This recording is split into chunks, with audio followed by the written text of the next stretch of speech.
بسم اللہ الرحمن الرحیم۔ السلام علیکم ورحمۃ اللہ وبرکاتہ۔ حضرت عبداللہ بن مسعود رضی اللہ تعالیٰ عنہ فرماتے ہیں کہ ایک آدمی نے سوال کیا، یا رسول اللہ صلی اللہ علیہ وآلہ وسلم، اللہ تعالیٰ کے نزدیک سب سے بڑا گناہ کون سا ہے؟ آپ صلی اللہ علیہ وآلہ وسلم نے فرمایا، یہ کہ جس اللہ نے تمہیں پیدا کیا ہے تم کسی کو اس کا شریک ٹھہراؤ۔ پھر اس آدمی نے پوچھا، اس کے بعد سب سے بڑا گناہ کون سا ہے؟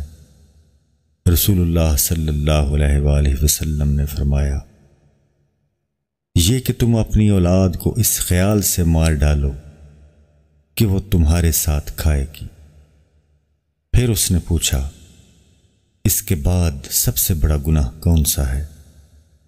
رسول اللہ صلی اللہ علیہ وآلہ وسلم نے فرمایا، یہ کہ تم اپنے ہمسایہ کی بیوی سے زنا کرو۔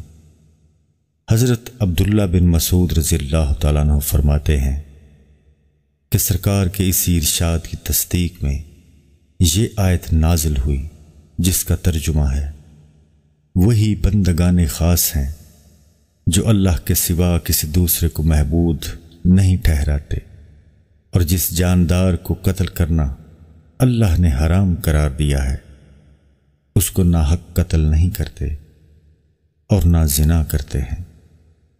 جو کوئی ایسا کرے گا وہ گناہ کے وبال میں پڑے گا۔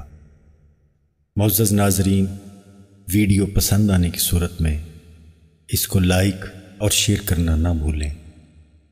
مزید احادیث کی ویڈیوز اور اسلامک ویڈیوز دیکھنے کے لیے ہمارے چینل کو سبسکرائب ضرور کریں۔